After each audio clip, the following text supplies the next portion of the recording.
Hi friends, welcome to news media reporting. Friends, ನಾವಿವತ್ತು SIT ತನಿಖೆ ಅಂದರೆ ಏನು, SIT ತಂಡವನ್ನು ಯಾರು ರಚಿಸ್ತಾರೆ, ಅದು ಹೇಗೆ ಕೆಲಸ ನಿರ್ವಹಿಸುತ್ತದೆ, CBIಗೂ SITಗೂ ಇರೋ ವ್ಯತ್ಯಾಸವೇನು, ಪ್ರಜ್ವಲ್ ರೇವಣ್ಣರ ಅಶ್ಲೀಲ ವಿಡಿಯೋ ಕೇಸ್ಗೆ ಸಂಬಂಧಪಟ್ಟಂತೆ SIT ತಂಡದಲ್ಲಿ 3 IPS ಅಧಿಕಾರಿಗಳಿದ್ದು ಅದರಲ್ಲಿ 2 ಮಹಿಳೆಯರು ಇದ್ದಾರೆ. ಆ 2 ಮಹಿಳಾ IPS ಅಧಿಕಾರಿಗಳು ಯಾರು, ಆ ಡೈನಮಿಕ್ ಮಹಿಳಾ ಅಧಿಕಾರಿಗಳು ಎಲ್ಲೆಲ್ಲಿ ಕೆಲಸ ಮಾಡಿದ್ದಾರೆ, ಎಲ್ಲವನ್ನು ಈ ವಿಡಿಯೋದಲ್ಲಿ ತಿಳಿಯೋಣ. ಅದಕ್ಕೂ ಮೊದಲು ಯಾರೆಲ್ಲ ಇನ್ನು ನಮ್ಮ ಚಾನಲನ್ನು ಸಬ್ಸ್ಕ್ರೈಬ್ ಆಗಿಲ್ಲ ಅಂದರೆ ಈ ಕೂಡಲೇ ಸಬ್ಸ್ಕ್ರೈಬ್ ಆಗಿ, ಹಾಗೆ ಪಕ್ಕದಲ್ಲೇ ಕಾಣೋ ಬೆಲ್ ಐಕಾನನ್ನು ಕ್ಲಿಕ್ ಮಾಡಿ.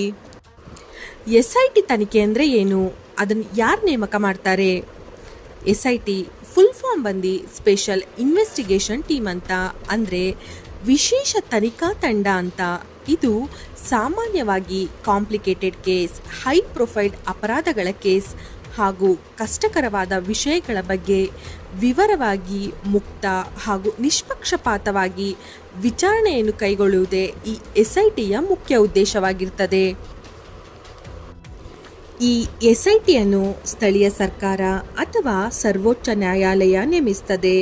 ಸದ್ಯ ಪ್ರಜ್ವಲ್ ರೇವಣ್ಣರ ಕೇಸನ್ನು ಸ್ಥಳೀಯ ಸರ್ಕಾರ ಅಂದರೆ ಸಿದ್ದರಾಮಯ್ಯ ಸರ್ಕಾರ SITಗೆ ಶಿಫಾರಸು ಮಾಡಿದೆ. ಈ SIT ಟೀಮ್ ಹೇಗೆ ರಚನೆಗೊಳ್ಳುತ್ತದೆ, SIT ಟೀಮ್ನಲ್ಲಿ ಯಾರೆಲ್ಲ ಕೆಲಸ ಮಾಡ್ತಾರೆ?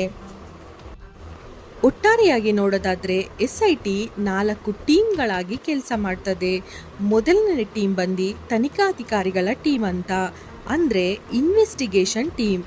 ಈ ಟೀಮನ್ನು ಅನುಭವಿ ಕಾನೂನು ತಜ್ಞರು ಲೀಡ್ ಮಾಡ್ತಾರೆ. ದೂರುದಾರ ಮತ್ತು ಅಪರಾಧಿಗಳ ನಡುವೆ ಇಂಟರಾಕ್ಟ್ ಮಾಡೋದು, ಸಾಕ್ಷಿಗಳನ್ನು ಕಲೆಕ್ಟ್ ಮಾಡೋದು, ಕೇಸ್ನ ಮಾನಿಟರ್ ಮಾಡೋದು ಈ ಟೀಮ್ನ ಕೆಲಸ ಆಗಿರ್ತದೆ. ಎರಡನೇ ಟೀಮ್ ಬಂದು ಫೋರೆನ್ಸಿಕ್ಸ್ ತಜ್ಞರ ಟೀಮ್. ಈ ಟೀಮ್ ಕೆಲಸ ಏನಂದರೆ ಸೈಂಟಿಫಿಕ್ ಆಗಿ ಸಪೋರ್ಟ್ ಮಾಡೋದು, ಅಂದರೆ fingerprint analyst, ballistics, DNA profiling ಮತ್ತು ಡಿಜಿಟಲ್ ಫೋರೆನ್ಸಿಕ್ನಂತಹ ಸ್ಪೆಷಲ್ ಲ್ಯಾಬ್ ಎಕ್ಸ್ಪರ್ಟ್ಗಳು ಈ ಟೀಮ್ನ ಲೀಡ್ ಮಾಡ್ತಾರೆ. ಮೂರನೇ ಟೀಮ್ ಬಂದು ಲೀಗಲ್ ಅಡ್ವೈಸರಿ ಟೀಮ್, ಕಾನೂನು ಸಲಹೆಗಾರರ ಟೀಮ್. ಕೇಸ್ನ ಕಾನೂನು ಮಾನದಂಡಗಳು ಮತ್ತು ಕಾರ್ಯವಿಧಾನಗಳಿಗೆ ಬದ್ಧವಾಗಿದೆ ಎಂದು ಖಚಿತಪಡಿಸಿಕೊಳ್ತದೆ ಈ ಟೀಮ್.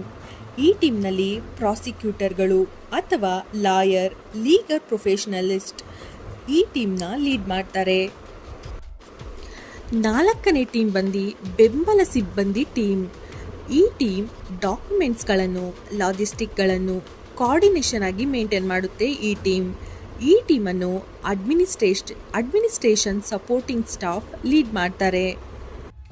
ಹೀಗೆ 4 ತಂಡಗಳಲ್ಲಿ SIT ತನಿಖೆ ನಡೆಯುತ್ತದೆ. SIT ತನಿಖೆ ಮುಕ್ತಾಯವಾದ ಮೇಲೆ ತನ್ನ ವರದಿಯನ್ನು ಕೋರ್ಟ್ಗೆ ಸಬ್ಮಿಟ್ ಮಾಡ್ತಾರೆ. ಈ ತನಿಖೆಯ ವರದಿಯನ್ನು ಅಂತಿಮವಾಗಿ ಸ್ವೀಕರಿಸುವುದು ಅಥವಾ ತಿರಸ್ಕರಿಸುವುದು ನ್ಯಾಯಾಲಯದ ಮಂಡಳಿಗೆ ಬಿಟ್ಟದ್ದು. SIT ಹಾಗೂ CBIಗೂ ಏನು ವ್ಯತ್ಯಾಸ? SIT ಅಂದರೆ ಹೈ ಪ್ರೊಫೈಲ್ ಅಪರಾಧಗಳನ್ನು, ಕಾಂಪ್ಲಿಕೇಟೆಡ್ ಕೇಸ್ಗಳನ್ನು ತನಿಖೆ ಮಾಡಲು ಕಾಲಕ್ಕೆ ತಕ್ಕಂತೆ, ಅವಶ್ಯಕತೆಗೆ ತಕ್ಕಂತೆ ರಚಿಸಲ್ಪಡುವ ಟೆಂಪ್ರವರಿ ಸಂಸ್ಥೆಯಾಗಿರುತ್ತದೆ. CBI ಅಂದರೆ ಸೆಂಟ್ರಲ್ ಬ್ಯೂರೋ ಆಫ್ ಇನ್ವೆಸ್ಟಿಗೇಷನ್, ಕೇಂದ್ರೀಯ ತನಿಖಾ ದಳ. CBI ಎಂಬುದು ಭಾರತದ ಒಂದು ಸರ್ಕಾರಿ ಸಂಸ್ಥೆಯಾಗಿದ್ದು ಒಂದು ಅಪರಾಧ ತನಿಖಾ ಘಟಕವಾಗಿ, ರಾಷ್ಟ್ರೀಯ ಭದ್ರತಾ ಸಂಸ್ಥೆಯಾಗಿ ಮತ್ತು ಗುಪ್ತಚಾರ ಸಂಸ್ಥೆಯಾಗಿ CBI ಸೇವೆ ಸಲ್ಲಿಸುತ್ತದೆ. ರೇವಣ್ಣರ SIT ತಂಡದಲ್ಲಿ ಯಾರೆಲ್ಲ ಇದ್ದಾರೆ? ಪ್ರಜ್ವಲ್ ರೇವಣ್ಣರ ಕೇಸ್ ತನಿಖೆಗೆ ವಿಜಯ್ ಕುಮಾರ್ ಸಿಂಗ್ ನೇತೃತ್ವದಲ್ಲಿ SITಯನ್ನು ರಚಿಸಲಾಗಿದೆ. ಅವುಗಳಲ್ಲಿ 3 ತಂಡಗಳು ಇದ್ದು ಅವುಗಳ ನೇತೃತ್ವವನ್ನು 3 IPS ಅಧಿಕಾರಿಗಳಿಗೆ ನೀಡಲಾಗಿದೆ. IPS ಅಧಿಕಾರಿ ವಿಜಯ್ ಕುಮಾರ್ ಸಿಂಗ್ ಖುದ್ದು 1 ತಂಡದ ನೇತೃತ್ವವನ್ನು ವಹಿಸಿದ್ದಾರೆ. 2 ಮತ್ತು 3 ತಂಡದ ನೇತೃತ್ವವನ್ನು ಸುಮನ್ ಡಿ ಪನ್ನೇಕರ್ ಮತ್ತು ಸೀಮಾ ಲಾಡ್ಕರ್ ಅನ್ನೋ ಮಹಿಳಾ IPS ಅಧಿಕಾರಿಗಳು ವಹಿಸಿದ್ದಾರೆ. ಇವರಲ್ಲದೆ ಸಪೋರ್ಟಿಂಗ್ ಸ್ಟಾಫ್ ಆಗಿ 3 ಮಹಿಳೆಯರು ಸೇರಿ 5 ಇನ್ಸ್ಪೆಕ್ಟರ್ಗಳು ಹಾಗೂ 3 ಮಹಿಳೆಯರು ಸೇರಿ 4 PSI, 4 ಹೆಡ್ ಕಾನ್ಸ್ಟೇಬಲ್, 2 ಕಾನ್ಸ್ಟೇಬಲ್ಗಳು ಕೂಡ ತಂಡದಲ್ಲಿ ಇದ್ದಾರೆ. ವಿ.ಕೆ. ಸಿಂಗ್ ಹಿರಿಯ ಐಪಿಎಸ್ ಅಧಿಕಾರಿಯಾಗಿದ್ದು ಸದ್ಯ ಸಿಐಡಿಯ ಡಿಐಜಿಯಾಗಿ ಕೆಲಸ ಮಾಡ್ತಾ ಇದ್ದಾರೆ. ಜೊತೆಗೆ ಪತ್ರಕರ್ತೆ ಗೌರಿ ಲಂಕೇಶ್ ಹತ್ಯೆ ಕೇಸ್ ತನಿಖೆ ನಡೆಸಿದ್ದು ಕೂಡ ಇವರೇ. ಆದರೆ ಈ ವಿಡಿಯೋದಲ್ಲಿ ಲೇಡಿ ಐಪಿಎಸ್ ಅಧಿಕಾರಿ ಸುಮನ್ ಡಿ ಪನ್ನೇಕರ್ ಮತ್ತು ಸೀಮಾ ಲಾಟ್ಕರ್ ಬಗ್ಗೆ ನೋಡೋಣ. ಡಾಕ್ಟರ್ ಸುಮನ್ ಡಿ ಪನ್ನೇಕರ್ ಯಾರು?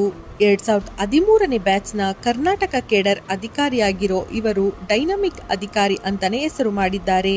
ಬೆಳಗಾವಿ ಜಿಲ್ಲೆಯ ಬೀದಿ ಗ್ರಾಮದ ಇವರು ಆಯುರ್ವೇದಿಕ್ ವೈದ್ಯರಾಗಿದ್ದುಕೊಂಡೇ 2009ರಿಂದ UPSC ಪರೀಕ್ಷೆಗೆ ತಯಾರಿ ನಡೆಸಿದ್ರು. ಪರೀಕ್ಷೆ ಪಾಸ್ ಮಾಡಿ 2013ರಲ್ಲಿ IPS ಅಧಿಕಾರಿಯಾದರು. ಇವರು ಮೈಸೂರಿನಲ್ಲಿರೋ ಕರ್ನಾಟಕ ಪೊಲೀಸ್ ಅಕಾಡೆಮಿಯ ಉಪನಿರ್ದೇಶಕಿಯಾಗೂ ಕೆಲಸ ಮಾಡಿದ್ರು. ನಂತರದಲ್ಲಿ ಕೆಲಕಾಲ ಲೋಕಾಯುಕ್ತ SP ಆಗಿಯೂ ಕೆಲಸ ಮಾಡಿದ್ರು. ಇದಾದ್ಮೇಲೆ 2018ರಲ್ಲಿ ಕೊಡಗು SP ಆಗಿ ಸುಮನ್ ಡಿ ಪನ್ನೇಕರ್ ಅನ್ನು ನೇಮಿಸಲಾಯಿತು. ಆಗ ಪ್ರವಾಹ ಮತ್ತು ಭೂಕುಸಿತ ಉಂಟಾದಾಗ ಅವರು ಮತ್ತು ಅವರ ಟೀಮ್ ರಕ್ಷಣಾ ಕಾರ್ಯಕ್ಕೆ ಜನಮೆಚ್ಚುಗೆ ಗಳಿಸಿದ್ರು. ಇಷ್ಟೇ ಅಲ್ಲ, ಜಿಲ್ಲೆಯ ಅಕ್ರಮಗಳನ್ನು ತಡೆದು ದಕ್ಷ ಅಧಿಕಾರಿ ಅಂತ ಕರೆಸ್ಕೊಂಡ್ರು. ನಂತರ ಬೆಂಗಳೂರಿನ CAR ವಿಭಾಗಕ್ಕೆ ಡೆಪ್ಯೂಟಿ ಕಮಿಷನರ್ ಆಗಿ ನಿಯೋಜಿಸಲಾಗಿತ್ತು. 2021ರಲ್ಲಿ ಸುಮನ್ರನ್ನು ಮಂಡ್ಯ SP ಆಗಿ ವರ್ಗಾವಣೆ ಮಾಡಲಾಯಿತು. ಆದರೆ ಈ ಖಡಕ್ ಅಧಿಕಾರಿಯನ್ನು ಮಂಡ್ಯ SP ಆಗಲು ರಾಜಕಾರಣಿಗಳು ಬಿಡಲಿಲ್ಲ. ರಾತ್ರೋರಾತ್ರಿ ಅಧಿಕಾರ ಬದಲಿಸಿ ಅಧಿಕಾರ ವಹಿಸಿಕೊಳ್ಳದಂತೆ ಸುಮನ್ಗೆ ಸೂಚಿಸಲಾಯಿತು. ನಂತರ ನೇರವಾಗಿ ಉತ್ತರ ಕನ್ನಡ ಜಿಲ್ಲೆಗೆ ವರ್ಗಾವಣೆ ಮಾಡಲಾಯಿತು. ಉತ್ತರ ಕನ್ನಡ ಜಿಲ್ಲೆಯ ಮೊದಲ ಮಹಿಳಾ SP ಈ ಸುಮನ್ ಡಿ ಪನ್ನೇಕರ್. ಉತ್ತರ ಕನ್ನಡದಲ್ಲಿ ಫುಲ್ ಗರ್ಜನೆ. 2021ರಲ್ಲಿ ಉತ್ತರ ಕನ್ನಡದ SP ಆಗಿ ಅಧಿಕಾರ ವಹಿಸಿದ ಸುಮನ್ ಡಿ ಪನ್ನೇಕರ್ ಅಕ್ರಮಗಳ ವಿರುದ್ಧ ಸಮರ ಸಾರಿದ್ರು.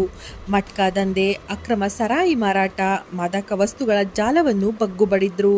ಕಿಡಿಗೇಡಿಗಳ ಜಾಲವನ್ನು ಹಿಡಿದು ಹೆಸರು ಮಾಡಿದ್ರು. ಇದರ ನಡುವೆ ಇವರ ವರ್ಗಾವಣೆಗೆ ಯತ್ನಿಸಲಾದರು. ಜನರ ವಿರೋಧ ಕೇಳಿಬಂತು. ಆದರೂ 2022ರಲ್ಲಿ ಇವರನ್ನು ಬೆಂಗಳೂರಿನ CID ವಿಭಾಗದ SP ಆಗಿ ವರ್ಗಾವಣೆ ಮಾಡಲಾಯಿತು. ಸದ್ಯ ಸಹಾಯಕ ಪೊಲೀಸ್ ಮಹಾನಿರ್ದೇಶಕಿಯಾಗಿ ಕೆಲಸ ಮಾಡ್ತಾ ಇದ್ದಾರೆ. ಇವರನ್ನು SIT ತಂಡದ ಭಾಗವನ್ನಾಗಿ ಮಾಡಲಾಗಿದೆ. ಇವರ ನೇತೃತ್ವದ ತಂಡ ಇನ್ವೆಸ್ಟಿಗೇಷನ್ ಆಫೀಸರ್ ಆಗಿ ಕೆಲಸ ನಿರ್ವಹಿಸಲಿದೆ.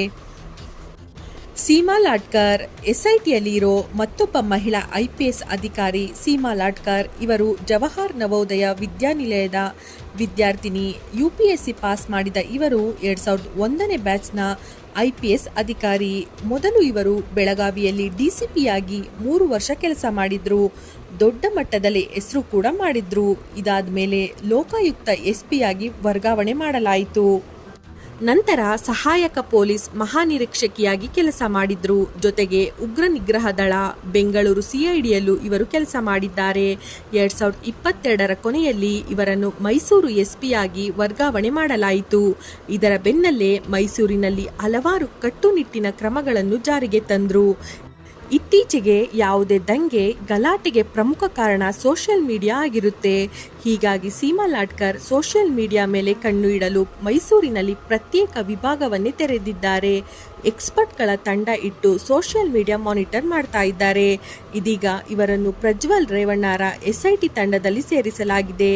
ಸಂತ್ರಸ್ತೆಯರನ್ನು ಗುರುತಿಸಿ ಸಂಪರ್ಕಿಸಿ ಮಾಹಿತಿ ಪಡೆಯೋದು ಇವರ ತಂಡದ ಕೆಲಸವಾಗಿದೆ. ಫ್ರೆಂಡ್ಸ್, SIT ತನಿಖೆಯ ಬಗ್ಗೆ, SIT ತನಿಖೆಯಲ್ಲಿರೋ IPS ಅಧಿಕಾರಿಗಳ ಬಗ್ಗೆ ತಿಳಿಸಿಕೊಡೋ ಸಣ್ಣ ಪ್ರಯತ್ನ ಇದಾಗಿದೆ. ಈ ಮಾಹಿತಿ ಯಾರಿಗೆಲ್ಲ ಇಷ್ಟವಾಗಿದೆಯೋ ದಯವಿಟ್ಟು ಕಮೆಂಟ್ಸ್ ಮಾಡುವ ಮೂಲಕ ತಿಳಿಸಿ. ಹಾಗೆ ಇನ್ನು ಯಾರೆಲ್ಲ ನಮ್ಮ ಚಾನಲನ್ನು ಸಬ್ಸ್ಕ್ರೈಬ್ ಆಗಿಲ್ಲ ಅಂದರೆ ಈ ಕೂಡಲೇ ಸಬ್ಸ್ಕ್ರೈಬ್ ಆಗಿ. ಹಾಗೆ ಪಕ್ಕದಲ್ಲೇ ಕಾಣೋ ಬೆಲ್ ಐಕಾನನ್ನು ಕ್ಲಿಕ್ ಮಾಡಿ. ಧನ್ಯವಾದಗಳು.